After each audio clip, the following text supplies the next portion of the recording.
Ya, oke, halo kalian semua. Kembali lagi bersama saya Profesor Y dalam serial tutorial web dengan HTML dan juga CSS. Nah, di pertemuan sebelumnya, episode sebelumnya, saya setelah membahas tentang padding dan juga ada kelas juga ya namanya.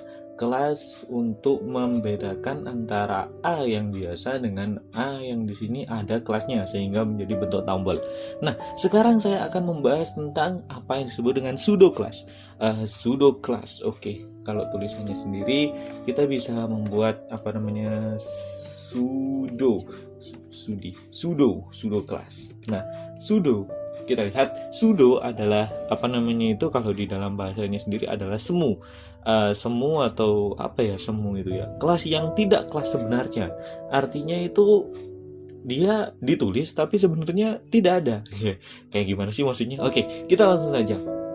Nah, ketika kalian di situ mungkin melihat sebuah tombol seperti ini, kemungkinan besar ketika kalian ingin mengkliknya, terkadang biasanya ya, ini bisa ketika akan diklik itu bisa berubah warna atau mungkin ya pokoknya semacam itulah, kita bisa merubah warnanya seperti ini, terus kemudian kalau bisa geser-geser atau apa.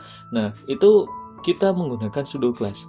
Nah, pseudo class itu adalah sebuah kelas yang di situ akan bukan diimplementasikan ya, pokoknya akan diterapkan ketika kita melakukan sesuatu. Contoh pseudo class contohnya adalah hover.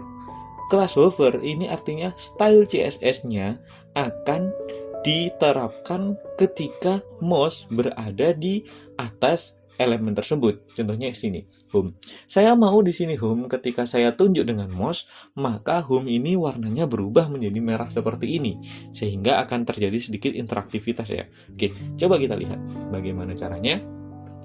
Nah, oke, kita lihat. Nah, kita bisa menerapkan pseudo class dengan menggunakan apa yang disebut dengan titik 2 kolon titik 2. Nah, setelah itu kalian bisa mengasihkan pseudo class-nya. Untuk mouse yang seperti ini, mouse pointer berada di atasnya, itu namanya adalah hover. A.2 hover. Nah, setelah itu kita tentukan di situ apa yang perlu kita ubah. Misal kita ubah color-nya menjadi red.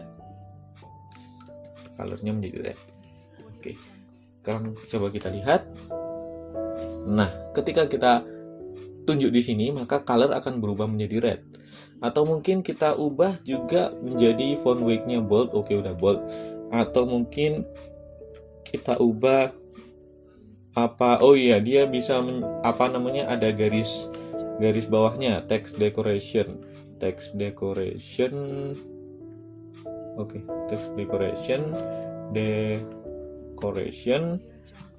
underline. Mungkin kita bisa rubah seperti itu sehingga ketika nanti kita akan kita tunjuk seperti ini, maka ini akan menjadi ada underline-nya seperti ini. Nah, ada underline-nya. Nah, oke. Atau mungkin apalagi selain itu? Mungkin nggak ada underline, tapi ya seperti ini. Kita bisa merubahnya. Nah, untuk ini juga sama seperti itu juga, karena ini juga merupakan tag A. Oke, karena ini merupakan tag A juga, maka kita harus melakukan sebuah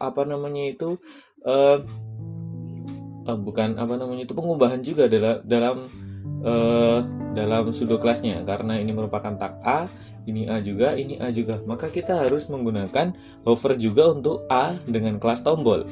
Kita ubah background-nya menjadi putih. A kelas tombol, kemudian klik titik 2 hover.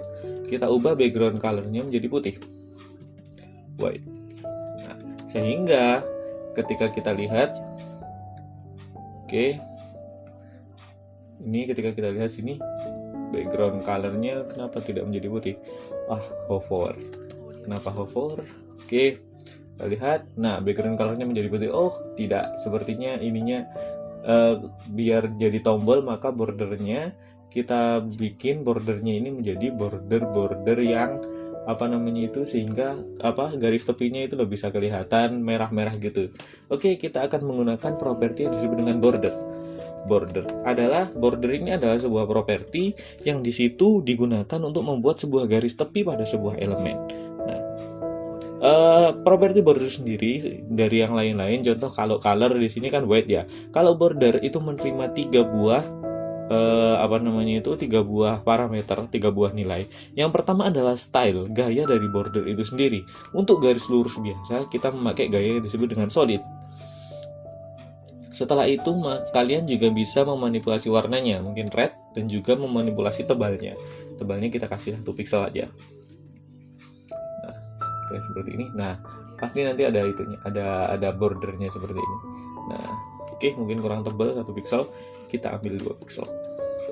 Ketika kita kita ada di atasnya seperti ini, maka border otomatis akan ada dan kemudian langsung membentuk seperti itu. Nah, oke, untuk video kali ini kita sudah sampai di sini dulu. Di video kali ini kita membahas tentang pseudo class, apa itu pseudo class, dan kemudian belajar bagaimana cara kita menggunakan pseudo class. Untuk pseudo class yang lain, kalian bisa di situ mengambil referensi dari W3 School. Ada hover, ada mouse over, ada focus, ada ya banyaklah, ada first line dan lain sebagainya. Kalian di situ bisa membaca di situ sendiri. Tapi di sini kita belajar bagaimana cara kita membuat sebuah pseudo class dengan hover untuk kemudahan dari bernavigasi. Oke, terima kasih kalian semua sudah mendengarkan. Terus prakteklah karena praktek makes perfect. Terima kasih, sampai jumpa di video selanjutnya.